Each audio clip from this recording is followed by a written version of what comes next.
प्रभु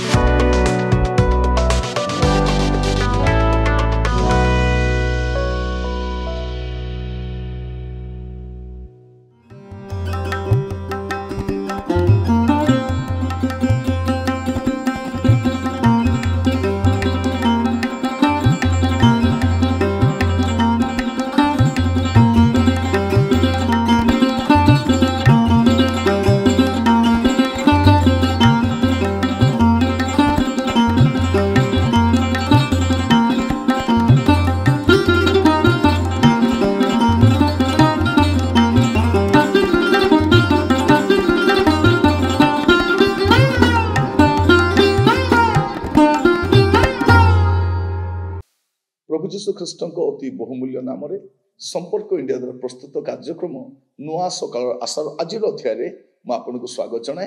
प्रभु आपण मान प्रत्येक को बाहुल्य रूपे आशीर्वाद करंतु।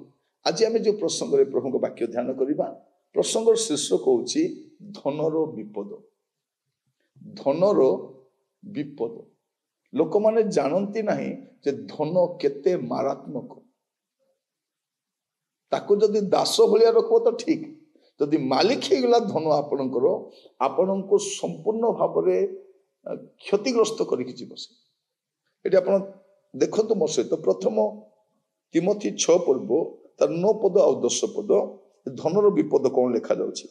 मात्र जो माने धनी हेबाकू इच्छा करती से माने परीक्षा और फांदरे पुणी अनेक प्रकार असंगत और क्षतिजनक अभिलाष पड़ती। यही सब मनुष्य को ध्वंस और विनाश रूप सागर रे मग्न करे। कारण धन लोभ समस्त अनिष्टर मूल। केही से आसक्त हो विश्वास त्याग करी पथभ्रष्ट होई अछंती, पुणी बहुत दुख रे अपना अपना हृदय विदीर्ण करी अछंती। माने भाभी देखंतु ए धन पछरे जाईकी जने लोकर सर्वनाश हो जाउछि। एटा धनर विपद। कौन करे?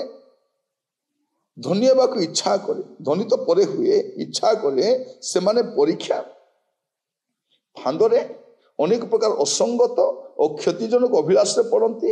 ए सब मनुष्य को ध्वंस और विनाश रूप सागर में मग्न करे। धन लोभ समस्त अनिष्टर मूल।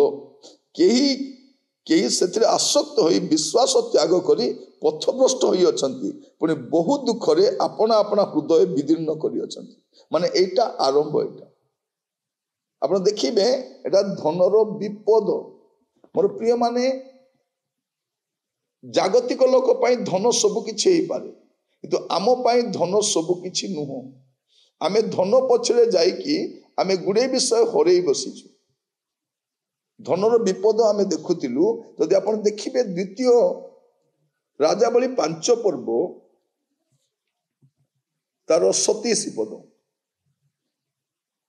ए तु नामान कुष्ठ रोग तुम्हारे और तुमर वंश रे सदाकाल लगी रहिबो। एतरे गिहेजी हिमतुल्य श्वेत कुष्ठग्रस्त होई तांको साक्षातरु बाहरी गला। देखो तो धनर विपद कौन? गोटे सेवक एलियंको परे एलिसाय, एलिसाई को परे किए? गिहेजी। माने एलियो जो सेवा कार्य कले ता ठारू उत्कृष्ट सेवा कार्य एलिसाई कले। आउ सेमिति उत्कृष्ट सेवा गिहेजी भी करबा कथा। ये सेवा कार्य न करी कुष्ठग्रस्त होइछंती एवं आपनार परिवार पाई आगामी पीढ़ी पाई से कुष्ठ रोग आनी दैछंती उपहार रे। किए तते देला? नै मो बापा मते दैछंती। किए देला? मो जेजे बापा।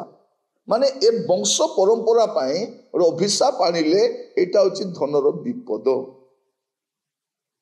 प्रिय भाई भणी माने आउ धनर विपद आपण कहिबि कि प्रेरित पुस्तक देखंतु। एटा गोटे सेवक, सेटा जने भाववादी।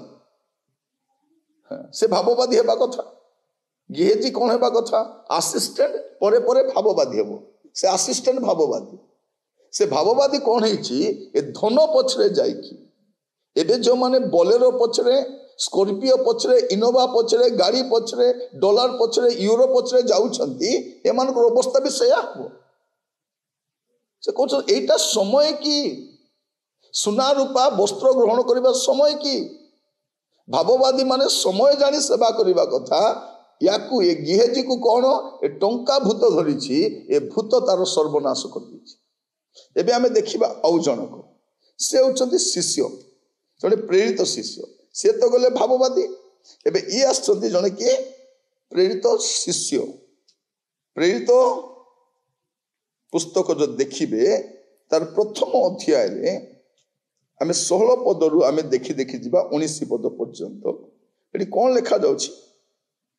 ଭାଇମାନେ, ଯେଉଁ ଜିହୁଦା ଯୀଶୁଙ୍କୁ ଧରିବା ପାଇଁ ବାଟ ଦେଖାଇଥିଲା ତା ବିଷୟରେ ପବିତ୍ର ଆତ୍ମା ପୂର୍ବରୁ ଦାଉଦଙ୍କ ମୁଖରେ ଯାହା କହିଥିଲେ ସେଇ ଶାସ୍ତ୍ରୀୟ ବାକ୍ୟ ସଫଳ ହେବା ଆବଶ୍ୟକ ଥିଲା। କାରଣ ସେ ଆମ୍ଭମାନଙ୍କ ମଧ୍ୟରୁ ଜଣେ ବୋଲି ଗଣା ଯାଇଥିଲା ଏବଂ ସେହି ସେବକ ପଦର ଅଂଶ ପ୍ରାପ୍ତ ହୋଇଥିଲା। ଏହି ଲୋକ ଅଧର୍ମର ମୂଲ୍ୟ ଦ୍ୱାରା ଖଣ୍ଡିଏ କ୍ଷେତ୍ର ପାଇଲା, ପୁଣି ସେ ମୁଣ୍ଡ ମାଡ଼ି ହୋଇ ପଡ଼ିବାରୁ ତାହାର ପେଟ ଫାଟିଗଲା ଓ ଅନ୍ତ ବୁଜୁଳି ବାହାରି ପଡ଼ିଲା। ଆଉ ଏହା ଜେରୁସାଲେମର ନିବାସୀ ସମସ୍ତ ଜ୍ଞାତ ହେବାରୁ ସେଇ କ୍ଷେତ୍ର ସେମାନଙ୍କ ନିଜ ଭାଷାରେ ହକଲଦମା ଅର୍ଥାତ୍ ରକ୍ତ କ୍ଷେତ୍ର ବୋଲି ଖ୍ୟାତ ହେଲା। এটা ଦ୍ୱିତୀୟ, এটা କିଏ? ଶିଷ୍ୟ, ପ୍ରେରିତ। ସେଟା ଭାବବାଦୀ, এটা ପ୍ରେରିତ। ଏ ପ୍ରେରିତ ଶିଷ୍ୟ କଣ ହଉଛି? ଆକୁ ପଠାଇଥିଲେ ଆତ୍ମା ଲାଭ କରିବା ପାଇଁ। ଏ ଆତ୍ମା ପଛରେ ନ ଯାଇକିରି ଅର୍ଥ ପଛରେ ଯାଉଛନ୍ତି। ଯିବା ଦ୍ୱାରା କଣ ହଉଛି? ମୁଣ୍ଡ ମାଡ଼ି ହୋଇ ପଡ଼ିଲା, ପେଟ ଫାଟିଲା, ଅନ୍ତ ବୁଜୁଳି ବାହାରିଲା। ଆଉ ସେ କ୍ଷେତ୍ରର ନାମ କଣ? ରକ୍ତ କ୍ଷେତ୍ର ବୋଲି ଲେଖା ହେଲା ଜେରୁସାଲେମରେ। ତେଣୁ ଏବେ ଯେଉଁମାନେ ଜେରୁସାଲେମ ବୁଲିବାକୁ ଯାଉଛନ୍ତି, ମୁଁ ଅନୁରୋଧ କରିବି ହାତ ଯୋଡ଼ି ଦୟାକରି ଆପଣମାନେ ଟିକେ ସେଇ ଜାଗାକୁ ବି ଯାଆନ୍ତୁ। ତେବେ ଆସିଲା ପରେ ଏ ଅର୍ଥର କାଙ୍ଗାଳି ଛାଡ଼ିବେ। ନହେଲେ ମଣ୍ଡଳୀର ଜମି ବିକ, ମଣ୍ଡଳୀର ପଇସା ଖାଅ, ପଇସା ପଛରେ ଯାଅ, ତାପରେ ଅନ୍ତ ବୁଜୁଳି ବାହାରି କରି ସେ ତ ଆଗରୁ ଆଦର୍ଶ ହେଇଯାଇଛନ୍ତି। ଗିହେଜି କାହା ପାଇଁ ଆଦର୍ଶ? ଭାବବାଦୀ ମାନଙ୍କ ପାଇଁ ଆଦର୍ଶ। ଯେଉଁମାନେ ଭାବବାଦୀର ସେବା କାର୍ଯ୍ୟ କରୁଛନ୍ତି, ଯଦି ଟଙ୍କା ପଛରେ ଯିବେ ପିଲାମାନଙ୍କ ପାଇଁ ଅଭିଶାପ ଛାଡ଼ିକି ଯିବେ। ଆଉ ପ୍ରେରିତ ହେଇକି ଯଦି ଟଙ୍କା ପଛରେ ଯିବେ, କିଛି ନାହିଁ, ପେଟ ଫାଟିବ, ଅନ୍ତ ବୁଜୁଳି ବାହାରିବ, ମରିବ। এইটা ହଉଛି ଧନର ବିପଦ। এইটা ତ ଗଲା ପ୍ରେରିତ। ତାପରେ ଆସିବା ପରିବାର। ପରିବାର ପାଇଁ ବିପଦ କଣ? ପ୍ରେରିତ 5 ପର୍ବ ତାର 5 ପଦ। ଏସବୁ କଥା ଶୁଣି ହନନୀୟ କଚାଡ଼ି ହୋଇ ପଡ଼ି ପ୍ରାଣ ତ୍ୟାଗ କଲା। ସେଥିରେ ଯେଉଁ ଲୋକ ଏହା ଶୁଣିଲେ ସମସ୍ତେ ଅତିଶୟ ଭୟ ପାଇଲେ। କଣ? ଜମି ବିକ୍ରି କଲେ। ବିକ୍ରିତ ମୂଲ୍ୟ ଆଣି ଦଉଛନ୍ତି କିଏ? ଏଇ ମହାଦାନୀ ହନନୀୟ ଆଣୁଛନ୍ତି। ଆଉ କଣ ହଉଛନ୍ତି? କଚାଡ଼ି ହୋଇ ପଡ଼ି ମରୁଛନ୍ତି। এইটা ହଉଛି ଧନର ବିପଦ। ତାଙ୍କୁ କୁହାଯାଉଛି, ବାବୁ ବିକିବା ପୂର୍ବରୁ ତମ ସମ୍ପତ୍ତି ଥିଲା, ବିକିଲା ପରେ ବି ତୁମ ଧନ ଥିଲା, କାହିଁକି ମିଛ କହିଲ? ବେଳେ ବେଳେ ଦେଖିବେ ବିଶ୍ୱାସୀ ମାନଙ୍କୁ ଦରମା ମିଳିଥିବ, ନାଇଁ ସାର୍ ଦରମା ମିଳିନାହିଁ। ସେ ସ୍ୱାମୀ କହିବ ଦରମା ମିଳିନାହିଁ, ତାର ସାକ୍ଷୀ କିଏ? ଏ ସ୍ତ୍ରୀ। ଦରମା ମିଳିଥିବ, ଦାନ ଦେବା ପାଇଁ ପଡ଼ିବ, 10 ମାସ ଦେବା ପାଇଁ ପଡ଼ିବ ବୋଲି, ନାଇଁ ସାର୍ ମିଳିନାହିଁ। ଜମି ବିକ୍ରି କରିଥିବେ, ପଇସା ଆସିଥିବ, ଲୋନ୍ ଆସିଥିବ, ପଇସା ଆଉ କୋଉଠୁ ପଇସା ଆସିଥିବ, କାଳେ ଦେବାକୁ ପଡ଼ିବ ବୋଲି ଆପଣ ସହମତି ହୁଅନ୍ତୁ ନାହିଁ। ଧନର ବିପଦ ଅଛି। ଇଏ କଣ କରୁଛି? କଚାଡ଼ି ହୋଇକି ମରୁଛି। ତାପରେ ଦେଖିବେ 10 ପଦରେ କଣ ଲେଖାଯାଉଛି? ତତ୍କ୍ଷଣାତ୍ ସେ ତାଙ୍କ ପାଦ ତଳେ କଚାଡ଼ି ହୋଇ ପଡ଼ି ପ୍ରାଣ ତ୍ୟାଗ କଲା। ପୁଣି ଯୁବକମାନେ ଭିତରକୁ ଆସି ତାହାକୁ ମୃତ ଦେଖି ବାହାରକୁ ବହି ନେଇଗଲେ ଏବଂ ତାର ସ୍ୱାମୀ ପାଖରେ ତାହାକୁ ସମାଧି ଦେଲେ।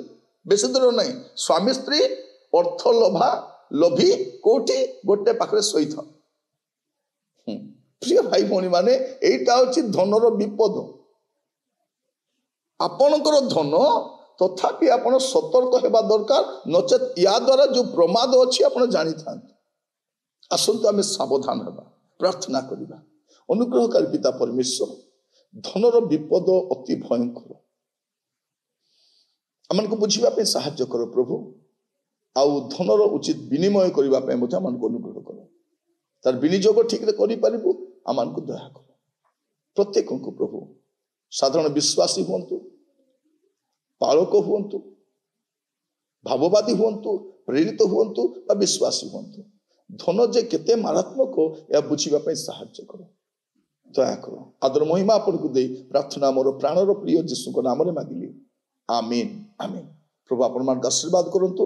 आपण मानकु नमस्कार जनाए नमस्कार।